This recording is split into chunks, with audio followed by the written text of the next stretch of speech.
¿Cómo están? ¿Listos para otro trabajo a distancia de filosofía? Estamos desarrollando aquí la unidad 6. Seguimos con la unidad 6, nociones de lógica. Con la capacidad organiza sus ideas y pensamientos de manera autónoma con base en nociones de la lógica. Hoy desarrollamos el tema 2, juicio, clasificación, juicios categóricos de forma simple. Comenzamos conceptualizando lo que es juicio.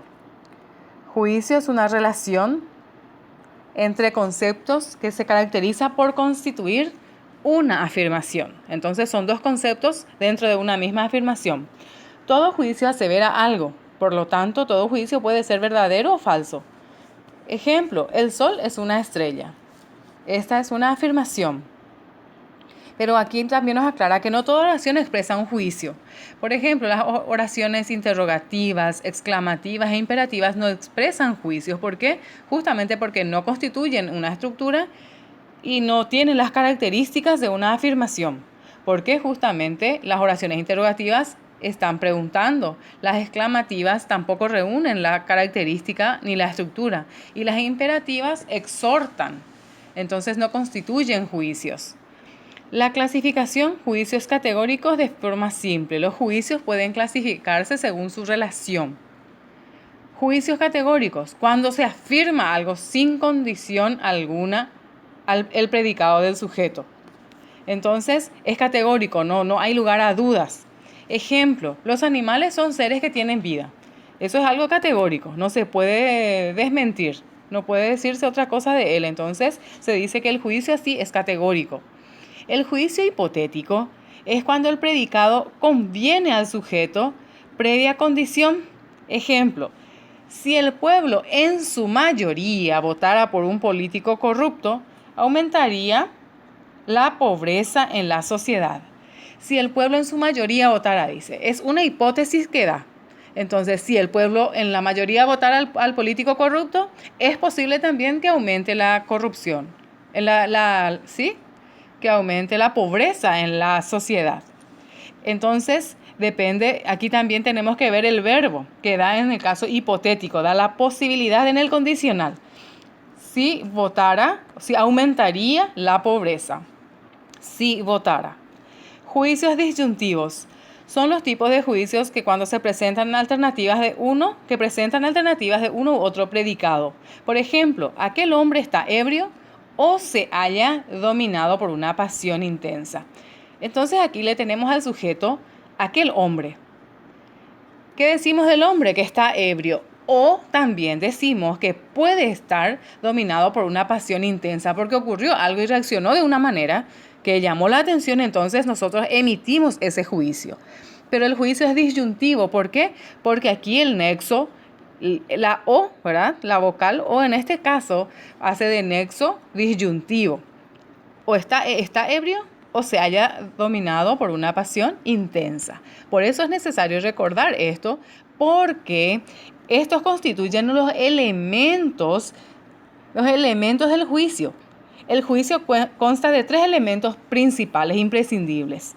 El primero es el sujeto, el segundo es el predicado y el tercero es la cópula. Esto, por ejemplo, es una estructura muy importante que tenemos que entender para el desarrollo lógico del pensamiento en el momento de emitir juicios. El primer elemento, el sujeto, es sobre el cual se habla o se va a afirmar o negar algo. El siguiente elemento es el predicado, que afirma o niega con respecto al sujeto. Y la cópula, que es el elemento de enlace entre el sujeto y el predicado, que constituye el verbo. Y ahí, como dice, la cópula son verbos copulativos. ¿Cuáles son los verbos copulativos que más conocemos? El ser, estar o parecer, ¿verdad? Entonces, estos elementos tenemos que distinguir en un juicio. Por ejemplo, Marta es rubia. En este caso, el sujeto es el predicado también, ¿verdad? Porque afirma que Marta, de quien hablamos, es rubia. La siguiente oración dice, Juan no es bajo. En este caso, nuestro sujeto no constituye lo que es el predicado. ¿Por qué no es predicado? Porque si hablamos de altura, al final estamos diciendo que Juan no es bajo. Solo existe juicio cuando el pensamiento afirma o niega algo, cuando se expresa lo que es algo. También tenemos los juicios según su cantidad. Son los juicios categóricos simples y son Universales, particulares, individuales. ¿Cuándo son universales? Cuando el sujeto es aprehendido o tomado en toda su extensión.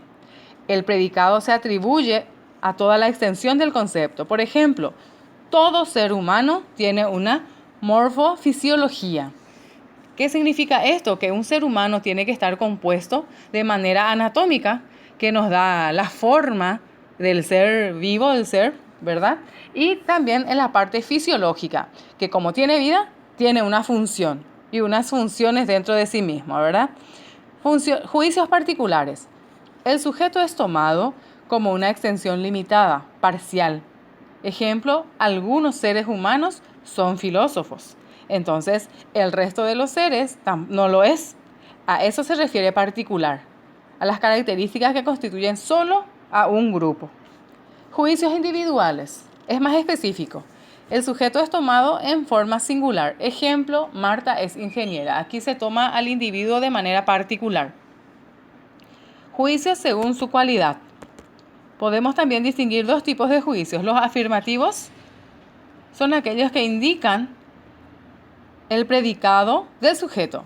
Hay una conveniencia entre predicado y sujeto. Y tenemos otra vez este ejemplo. El sol es una estrella. Los juicios negativos son aquellos en los cuales el predicado no conviene al sujeto. Ejemplo, los animales no son vegetales. Entonces el juicio es un pensamiento en el que se afirma o se niega algo. Según Aristóteles, el juicio es el pensamiento compuesto por más de una idea, pero dotado a la vez de una unidad especial que se logra por medio de la cópula, que constituye también uno de los elementos del juicio. Bueno, espero que aprovechen la lección y que realicen la actividad propuesta.